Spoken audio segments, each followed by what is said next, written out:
Our only witness today is Mr. Sundar Pichai. Mr. Pichai is the Chief Executive Officer of Google. Chairman Goodluck, Ranking Member Nadler, distinguished members of the committee. Thank you for the opportunity to be here today. More than 90% of all internet searches take place on Google or its subsidiary, YouTube, and they are curating what we see.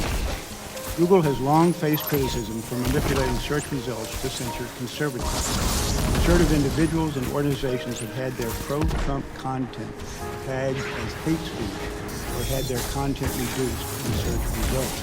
So what are you going to do to improve that situation? Congressman, thanks for the question. If I may, some of the studies you mentioned, we have investigated those. There are other studies which have looked at it. We have found issues with the methodology and the sample size and so on. But let me step back and say, providing users with high quality, accurate and trusted information is sacrosanct to us.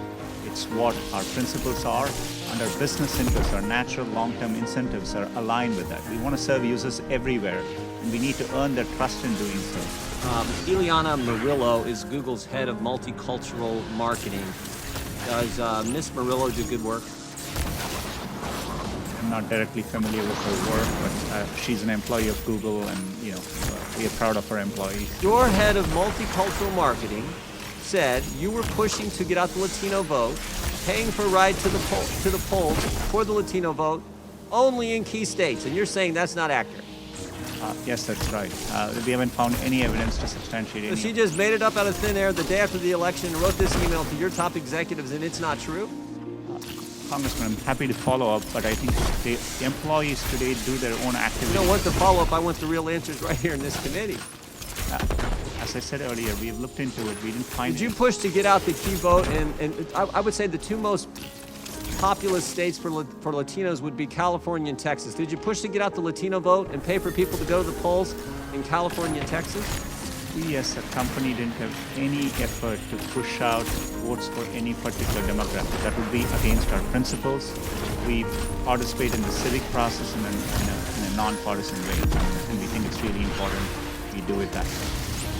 I have an iPhone, and if I move from here and go over there and sit with my Democrat friends, which will make them real nervous, does Google track my movement? Does Google, through this phone, know that I have moved here and moved over to the left? It's either yes or no. Not by default. There may be a Google service which you've opted in to use, and if So Google knows that I am moving over there. It's not a trick question. You know, you make $100 million a year, you ought to be able to answer that question. Does Google know through this phone that I am moving over there and sit next to Mr. Johnson, which would make him real nervous? It's his question. It's yes or no. I won't be able to answer without looking at... You can't say yes or no. Without knowing more details. So. I have a concern concerning China. In 2010, Google left the Chinese marketplace due to concerns over hacking attacks, censorship, and how the Chinese government was possibly gaining access to data. I'm interested in what has changed since 2010 and how working with the Chinese government to censor research results are part of Google's core values. You understand the question? Congressman, right now there are no plans for us to launch a search product in China. We are, in general, always looking to see how best. It's part of our core mission and our principles to try hard to provide users with information. We always have evidence based on every country we have operated in. Us reaching out and giving users to more information has a very positive impact, and we feel that calling. But right now there are no plans to launch in China. To the extent that we ever approach a decision like that, I will be fully transparent, including with policymakers here, and engage and consult widely. So anticipating what took place in 2016 happening again, and this is specifically regarding what Russia did to foment racial tensions in the United States, and wanting to know how you are responding to that, where they called for, fake protests, either to get African Americans to turn out to protest something that was fake, or to have white supremacists be ginned up to attack communities of color. So specifically, what is Google doing to respond to that? We mainly saw, with respect to Russia, limited improper activity on our ad platforms. But in general, we are not a social networking company across the products we do. An area we haven't done well as a company. So we typically are in connecting groups of people, and that's not how Google mainly works today. And so we haven't seen that kind of activities on our platforms. But we are vigilant and happy to share any findings which come through as we look into it more. The operating environment in China has deteriorated with respect to surveillance, censorship, and the like since Google first made the decision in 2010 to leave. So I want to ask very specifically, are any employees currently having product meetings on this Chinese project? And if not, when did those end? We have undertaken an internal effort, but right now there are no plans to launch a search service in China, as I said earlier. Are there any current discussions with any member of the Chinese government on launching this app? Currently, we are not in discussions around launching a search product in China.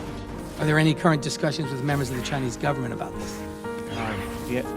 This effort currently is an internal effort, and I'm happy to consult as well as be transparent to the extent we take steps towards launching a product in China. And who at Google is leading the Dragonfly effort?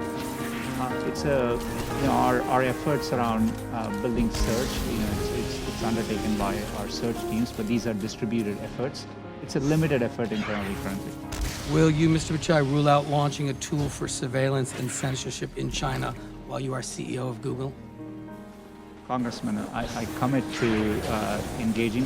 One of the things which is important to us as a company, we have a stated mission of providing users with information. And so we think it's in our duty to explore possibilities to give users access to information.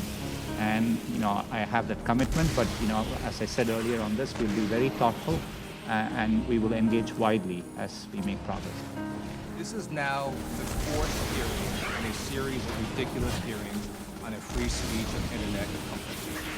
The significant portion of this hearing was a waste of time because the First Amendment protects private individuals and corporations' free speech rights. So I'm going to search for Congressman Steve King. I'm going to hit the news tab. First article that pops up from ABC News. It says Steve King's racist immigration talk prompts calls for congressional censure. That's a negative article.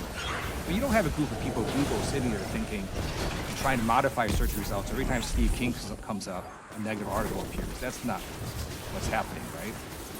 We always operate for any query with the same set of principles. We are trying to reflect what is currently, if it is newsworthy, what is currently being discussed about that query. Thank you. So let me just conclude here by stating the obvious. If you want positive search results, do positive things. If you don't want negative search results, don't do negative things. To some of my colleagues across the aisle, if you're getting bad press articles and bad search results, don't blame Google or Facebook or Twitter. Consider blaming yourself. Did Google design a prototype for a search engine that could be used in China to censor content? Congressman, we have undertaken an internal effort. Did you create a prototype? There was a report in The Intercept that says a prototype for the censored search engine was designed. We have developed and explored what search could look like if it were to be launched in a country like China, and that's what we explored. And how many months was that project ongoing? We've had the project underway for a while, and there have been other projects which we've undertaken for a while, and we've never launched them too. So we are constantly exploring. How many people were working on it? The estimates, the number of engineers on the project have varied over time. At one point, we have had over 100 people working on it, is my understanding. Who makes the judgment calls regarding content moderation at Google? Chairman, it depends on the area. So, for example, if it's YouTube, we have very clear teams which are responsible for YouTube content policies, and They identified, is it possible for a customer to write to them and say, hey,